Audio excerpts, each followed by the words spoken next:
Dear students, आज का जो हमारा टॉपिक है that is total productive maintenance. तो first question is what is total productive maintenance. तो देखिए इसकी डेफिनेशन देख लेते हैं। TPM is a lean tool to optimise the effectiveness of manufacturing equipments and tooling. ठीक है, तो मशीनरी और इक्विपमेंट का सही यूटिलाइजेशन करने के लिए आप टोटल प्रोडक्टिव मेंटेनेंस का इस्तेमाल करते हैं और ये बेसिकली एक लीन टूल है। ठीक है, तो जैसा मैंने बताया था कि लीन या टीपीएम या जस्ट इन टाइम इम्प्लीमेंट करने से पहले सबसे पहले 5S इम्प्लीमेंट करते हैं। बिना 5S को इम्प्लीमेंट किए ना तो आप टीपीएम को इम्प्लीमेंट कर सकते हैं, ना ही आप लीन सिस्टम को इम्प्लीमेंट कर सकते हैं, और ना ही आप जस्ट इन टाइम को इम्प्लीमेंट कर सकते हैं। ठीक है, तो इसलिए लिखा हुआ है starts with 5S visual factory. ठीक है, तो सबसे पहले आप क्या करते हैं, 5S को इम्प्लीमेंट करते हैं। 5S आपको मैंने पहले भी बताया था। First S is what, short. ठीक है, सॉर्ट, फिर है सेट इन ऑर्डर, फिर इसके बाद साइन, इसके बाद स्टैंडर्डाइज और उसके बाद सस्टेन। तो इन 5S को आप इम्प्लीमेंट करते हैं। क्यों करते हैं? क्योंकि विजुअल फैक्ट्री है। विजुअल फैक्ट्री मीन्स प्रॉब्लम्स जो भी है वो आप इजीली आइडेंटिफाई कर पाते हैं कि कहाँ पर प्रॉब्लम अराइज हो रही है। ठीक है, अगर ऑर्गेनाइजेशन क्लीन नहीं है, जो सारी मतलब कमोडिटीज़ हैं, सारा मटेरियल है, वो अगर प्रॉपरली ऑर्गेनाइज नहीं है, ऑर्डर में नहीं है, ठीक है, स्टैंडर्डाइज नहीं है, ठीक है, तो बिना उसके आप प्रॉब्लम्स को इजीली फोर्स ही नहीं कर पाएंगे, देख नहीं पाएंगे, आइडेंटिफाई नहीं कर पाएंगे, बल्कि आपका मोस्ट ऑफ द टाइम जो है वो स्क्रैप और बाकी सारा जो भी हैफाजार्ड है ना, उसको ही समेटने में लगा रहेगा। तो इसलिए कहा जाता है कि जो भी अब जब भी आपको टीपीएम इम्प्लीमेंट करना है या लीन इम्प्लीमेंट करना है या जस्ट इन टाइम इम्प्लीमेंट करना है, तो सबसे पहले आप 5S को इम्प्लीमेंट करें। ठीक है, उसके बाद है builds a comprehensive down time database by cause, frequency and duration. अब देखिए टीपीएम बेसिकली डील किससे करता है, मशीनरी या इक्विपमेंट से। ठीक है, तो मैंने आपको पहले भी बताया था कि जब भी कोई ऑर्गेनाइजेशन आप इस्टेब्लिश करते हैं तो स्टार्टिंग में आप क्या करते हैं, जो भी मशीनरी इक्विपमेंट लेते हैं वो रेंट या लीज पर लेते हैं। ठीक है, सेटअप कॉस्ट बढ़ाने के लिए मशीनरी इक्विपमेंट पर आप खर्चा नहीं करते हैं। ठीक है, इवन प्लेस भी आप क्या करते हैं, रेंट या लीज पर लेते हैं। ठीक है, उसके बाद जैसे ही आप एक स्टेब्लिश प्लेयर हो जाते हैं तो सबसे पहले प्लेस सेटअप कॉस्ट आप जो है प्लांट के लिए सेट करते हैं। उसके बाद फिर धीरे धीरे मशीनरी या इक्विपमेंट एक एक करके पुरानी मशीनरी या इक्विपमेंट्स को रिप्लेस करते जाते हैं और नई मशीनरी लाते जाते हैं उसकी जगह पर। ठीक है, तो इस तरीके से ऑर्गेनाइजेशन का काम चलता है। तो रेंट या लीज पर ली गई मशीनरी या इक्विपमेंट में क्या होता है कि सडन ब्रेकडाउन ऑकर करते रहते हैं। ठीक है, कभी भी कोई मशीनरी ख़राब हो गई, अब डेली की प्रोडक्शन कैपेसिटी तो आपको मीट करनी ही है, तो उसके लोड को किसी दूसरी मशीनरी पर शिफ्ट करना पड़ेगा। अब हर एक मशीनरी की अपनी इफ़िशियंसी होती है, तो उनकी इफ़िशियंसीज़ को मैनेज करना, उनके लोड को मैनेज करना, ये सारी प्रोसेस टोटल प्रोडक्टिव मेंटेनेंस के अंदर आती है। तो सबसे पहले तो आपने 5S इंप्लीमेंट कर लिया, उसके बाद क्या करते हैं, builds a comprehensive down time database. ठीक है, तो एक comprehensive down time database create करते हैं कि कब कौन सी मशीनरी डाउन टाइम हो रही है, उसके कॉजेस क्या हैं। ठीक है, किस वजह से डाउन टाइम आ रहा है, उसकी फ्रीक्वेंसी क्या है, कितने ड्यूरेशन में डाउन टाइम हो जाता है। ठीक है, क्या फ्रीक्वेंसी में डाउन टाइम होता है, एक दिन में कितनी बार डाउन टाइम होता है, एक दिन में कितनी बार मशीनरी होती है जो चलते चलते बंद हो जाती है, किस फ्रीक्वेंसी पर होती है, रीजन क्या होता है। तो वो सारी चीज़ें आप इजली आइडेंटिफाई करते हैं, उसका एक डेटाबेस क्रिएट कर लेते हैं। तो ये टीपीएम टीम करती है, टोटल प्रोडक्टिव मेंटेनेंस टीम। ठीक है, आप क्या करते हैं, predict and prevents the down time by PM system. ठीक है, तो प्रिडिक्ट करते हैं और प्रिवेंट करते हैं down time by PM system. एक प्रोडक्टिव मेंटेनेंस सिस्टम बनाते हैं जिससे क्या किया जाता है कि जब भी डाउन टाइम होने वाला है उससे पहले आपने उस डाउन टाइम को आइडेंटिफाई कर लिया और उस डाउन टाइम को रोका। अब जैसे मान लीजिए आपको पता है कि कोई मशीनरी 80 यूनिट्स बनाती है और 80 यूनिट्स बनाने के बाद वो क्या करती है, हीटअप होकर के बंद हो जाती है, और बंद होती है तो फिर 1 घंटे से पहले सही नहीं होती है। ठीक है, हीटअप होकर के बर्न हो गई और बंद हो गई, तो इसका बाद मतलब ये है कि वो 1 घंटे तक कोई भी काम परफॉर्म नहीं करेगी। तो आप क्या करेंगे, आपने इस पैटर्न को नोट किया, अब आपने देखा कि हीटअप होकर के बंद हो जा रही पुरानी मशीनरी है। ठीक है, तो आपने इसका एक पैटर्न बनाया कि चलिए ठीक है, अब आपने जब इसको काम करते करते देखा कि 60 यूनिट बनाने के बाद अगर मैं 10 मिनट के लिए इसको बंद कर देता हूँ तो ये फिर से अगली 60 यूनिट आराम से बना लेती है। तो अब आपको जो पीएम सिस्टम डेवलप करना है वो किस हिसाब से करना है कि 60 यूनिट जैसे ही होगा उसके बाद आपने उस मशीनरी को 10 मिनट का स्टॉपेज दे देंगे, तो वो जो 1 घंटे का स्टॉपेज था 20 यूनिट और बनाने के बाद, ठीक है, वो कम हो गया। ठीक है, सीधा सीधा उसमें कमी आ गई, गिरावट आ गई। तो आपने क्या किया, इस हिसाब से अपना पीएम सिस्टम डेवलप किया कि 60 यूनिट होने के बाद एक सिग्नल बजर प्रोवाइड करा दिया प्रोसेस ओनर को। जैसे ही 60 यूनिट बन गई, ठीक है, उस सिस्टम को ऑटोमेट कर दिया। तो जैसे ही 60 यूनिट बन गई, उस प्रोसेस ओनर ने क्या किया, एक बजर दबा दिया या कुछ सिग्नल है या कुछ भी ऐसा है जो कि उसने बताया आपको। ठीक है, तो या तो पीएम सिस्टम जा करके उसे, जो टीपीएम टीम है वो जा करके उसे प्रॉपरली मैनेज करेगी, या फिर उस सिस्टम ओनर को ही, प्रोसेस ओनर को ही उसका रिस्पॉन्सिबल बना देगी कि 60 यूनिट बनने के बाद इस तरीके से मशीनरी को बंद कर दिया, और बंद करने के बाद 10 मिनट के बाद ठीक मशीनरी को ऑन किया और उसके बाद से फिर प्रोडक्शन करना चालू कर दिया। ठीक है, तो that is predict and prevents down time PM system. ठीक है, तो एक प्रोएक्टिव मैनेजमेंट सिस्टम डेवलप करते हैं जो कि इस तरीके के डाउन टाइम को प्रिडिक्ट कर सके और उसको प्रिवेंट कर सके। ठीक है, जब आपको पता है कि 60 यूनिट बनाने के बाद सिर्फ 10 मिनट का ब्रेक देंगे तो फिर से मशीनरी चालू हो जाएगी और वो अगले 60 यूनिट पर आराम से बना देगी। ठीक है, तो उसको 80 तक वेट क्यों करना, ठीक है, कि 80 के बाद हीटअप होकर के बंद हो और फिर वो 1 घंटे के लिए काम करना बंद कर दे। तो इसके लिए आप क्या करेंगे, पीएम सिस्टम डेवलप करेंगे। एंड क्या है, expand the role of operator as first point of early warning and prevention. और जो ऑपरेटर है, जो मशीन को ऑपरेट कर रहा है, उसका आप जो है रोल बढ़ा देंगे। क्या बढ़ाएंगे, उससे कहेंगे कि भाई जैसे ही मशीनरी इतने यूनिट बना लेती है उसके बाद आपको वार्न करना है, अलार्म क्रिएट करना है। या तो बजर दबाएंगे या बेल दबाएंगे या स्कोर बोर्ड बना देंगे कि उस स्कोर बोर्ड पर आपको नोट करते रहना है।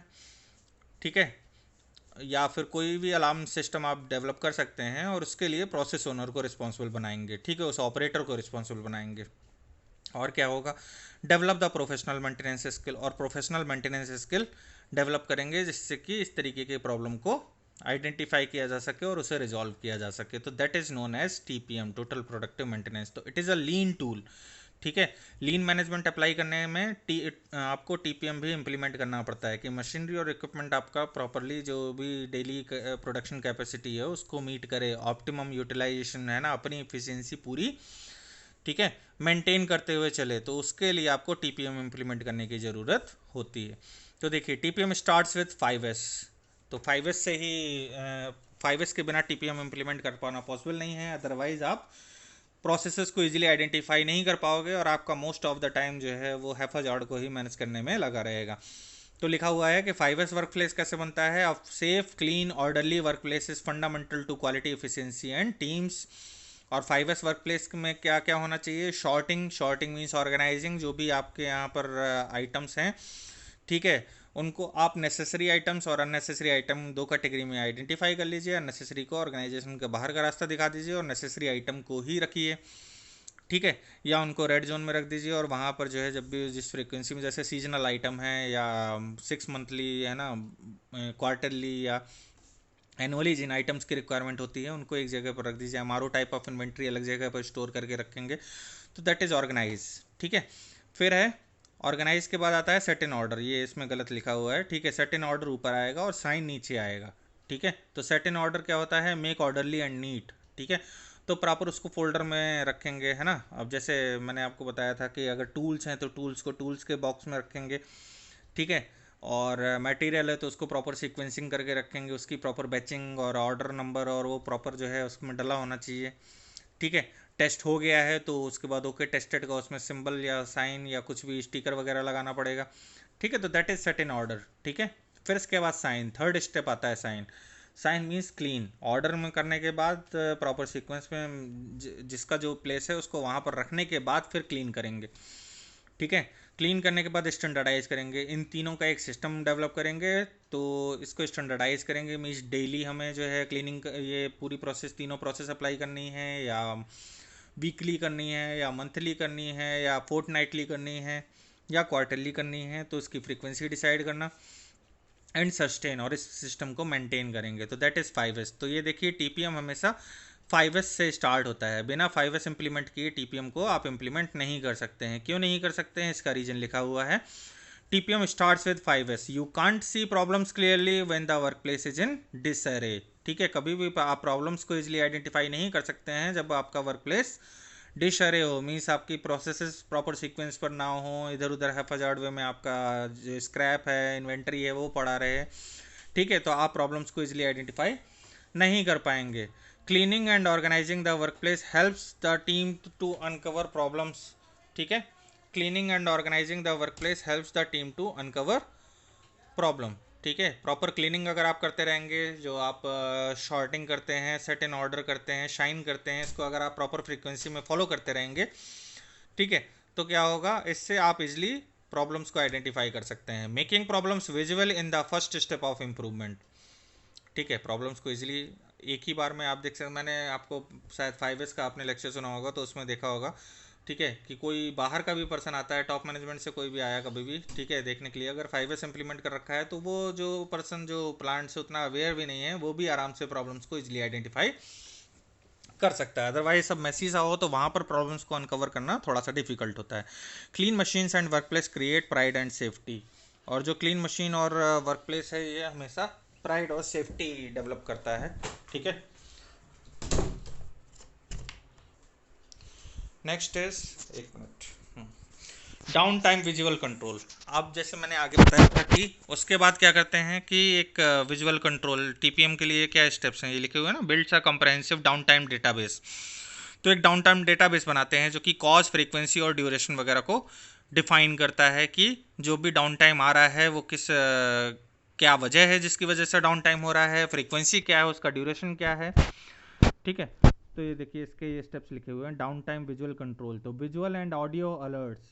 तो मैंने आपको बताया था ना कि प्रोसेस ओनर को आप रिस्पॉन्सिबल बनाते हैं कि जैसे ही वो प्रोसेस एक सर्टेन स्टेज पर पहुंच जाए तो वो कुछ अलार्म बजर या कुछ भी ऐसा है जो कि वो आपको अलर्ट कर दे, है ना, पीएम टीम को अलर्ट कर दे, जिससे कि वो टीम आकर के जो भी मैकेनिज्म है, पीएम सिस्टम है, उसको इम्प्लीमेंट कर पाए। तो विजुअल एंड ऑडियो अलर्ट्स का इस्तेमाल करते हैं। तो abnormality obvious at glance means कभी कभी जैसे स्टॉपेजेस हो जाता है, रिजेक्ट हो जाता है, कंट्रोल फॉल्ट हो जाता है। ठीक है, तो ये सब असाइनेबल कॉजेज हैं जिनको कि आपको देखना है और उनको कंट्रोल करना है। और सही टाइम पर अगर आपने टीपीएम टीम को ये इसके बारे में अलार्म कर दिया तो वो उसको सही टाइम पर रिजॉल्व कर पाएंगे, और रिजॉल्व कर पाएंगे तो वो प्रॉब्लम दोबारा से ऑकर नहीं करेगी। ये देखिए प्रिवेंटिव सिस्टम है, ठीक है, प्रोएक्टिव सिस्टम है। ठीक है, कि डिफेक्ट्स होने से पहले ही प्रॉब्लम को आइडेंटिफाई कर लिया और उसको एलिमिनेट कर दिया। ठीक है, अलर्टिंग टीम लीडर्स, जो टीम लीडर हैं उनको अलर्ट करना। तो मैंने बताया था बजर, साइन बोर्ड, ठीक है, सिग्नल्स, इन सब का इस्तेमाल किया जाता है। ठीक है, और क्या है, provide real time score board for employees. Real time score board provide किया जाता है। डिजिटल स्कोर बोर्ड भी आजकल इस्तेमाल होने लगे हैं कंपनीज में। ठीक है, तो प्रोडक्शन स्टेटस बोर्ड, कितना प्रोडक्शन हो गया। अब आप देखिए किसी भी प्लांट में जैसे आप एंटर करते हैं तो डेली कैपेसिटी भी लिखी होती है कि आज की कैपेसिटी इतनी है। ठीक है, आज इतना कैपेसिटी जो है प्रोड्यूस करना है क्योंकि डिमांड इतनी आई है। ठीक है, तो उसका स्टेटस बोर्ड दे दिया गया। फिर इसके बाद अंदर गए तो वर्कर्स को डेली का जो प्रोडक्शन टारगेट है वो समझा दिया गया कि इतना आपको प्रोड्यूस करना है। ठीक है, तो एक्चुअल काउंट वर्सेस गोल। ठीक है, तो प्रोडक्शन स्टेटस बोर्ड ये भी बता दिया गया। Scrap count and down time minute. Scrap count, जैसे मैंने बताया था कि इसके लिए बिन लगा देते हैं स्क्रैप्स के लिए, तो जो भी स्क्रैप निकलता जाता है उसको प्रॉपर बिन में स्टोर करते जाते हैं और एक पर्टिकुलर फ्रीक्वेंसी में उस बिन को खाली करते जाते हैं। ठीक है, और एक जगह पर स्क्रैप यार्ड होता है, वहाँ पर जाकर के वो स्टोर कर दिया जाता है और फिर वहाँ पर जो स्क्रैप डीलर्स होते हैं उनको स्क्रैप की बिडिंग होती है और प्रॉपरली उनको जो है स्क्रैप सेल कर दिया जाता है। तो scrap counts, down time minutes, simple, self regulating and employ managed. और ये जो प्रोसेस है ये सिंपल है, सेल्फ रेगुलेटिंग है, क्योंकि प्रोसेस ओनर को ही रिस्पॉन्सिबल बना दिया जाता है कि वो विजुअल और ऑडियो अलर्ट्स प्रोवाइड करे। ठीक है, जिससे कि आप टाइम रहते उसको जो भी सेफ्टी मैकेनिज्म है, जो भी प्रिवेंटिव मैकेनिज्म है वो अप्लाई कर पाएँ। ठीक है, तो this is all about TPM. तो ये देखिए टीपीएम को हम एक बार फिर से रिवाइज कर लेते हैं। तो TPM starts with 5S। 5S से ये स्टार्ट होता है, बिना 5S इंप्लीमेंट किए आप टीपीएम टोटल प्रोडक्टिव मेंटेनेंस को इंप्लीमेंट नहीं कर पाएंगे। Builds a comprehensive down time database. तो मशीनरी कब कब, मशीनरी इक्विपमेंट कब कब ऐसा है कि वो जो है ब्रेक डाउन हो रहा है उसमें या डाउन टाइम हो रहा है। ठीक है, डाउन टाइम होता है बंद पड़ जाना मशीनरी का। ठीक है, कुछ टाइम के लिए वो काम ना करना, आइडियल रहना। तो उसके क्या कॉजेज़ हैं, क्या फ्रीक्वेंसी है, क्या ड्यूरेशन है, ये आइडेंटिफाई करिए। उसके बाद एक सर्टेन पीएम सिस्टम डेवलप करिए। ठीक है, तो ये टीम डिसाइड करती है कि क्या करना है। कभी कभी प्रोसेस ओनर को रिस्पॉन्सिबल बना देते हैं और उनको सिखा भी देते हैं, ट्रेनिंग वगैरह प्रोवाइड कर देते हैं, जैसे पीएम टीम का काम कम हो सके। ठीक है, उसकी जगह पर ऑपरेटर का काम उसकी जॉब को एनरिच कर दिया गया। ठीक है, expand the role of operator as first point of early warning, operator के जो रोल है उसको बढ़ा दिया गया जिससे कि वो वार्निंग भी क्रिएट करेगा, और समटाइम्स क्या करता है कि जब भी मशीनरी को बंद करने की ज़रूरत है तो बंद कर दिया, और उस टाइम पर फिर 10 मिनट बाद या 15 मिनट बाद जो भी उसकी फ्रीक्वेंसी उसके हिसाब से ओपन कर दिया। तो वो जो डाउन टाइम आना था वो उतना सर्टेन डाउन टाइम नहीं ऑकर किया। ठीक है, या जो भी मैकेनिज्म है वो अपना डेवलप कर दिया। ठीक है, develop the professional maintenance skill, और प्रोफेशनल मेंटेनेंस स्किल को अप्लाई करते हैं। तो this is all about the TPM. तो नेक्स्ट स्लाइड में हम पढ़ेंगे TPM as a lean initiative. ठीक है, तो इसको हम नेक्स्ट स्लाइड में देखेंगे। Thank you.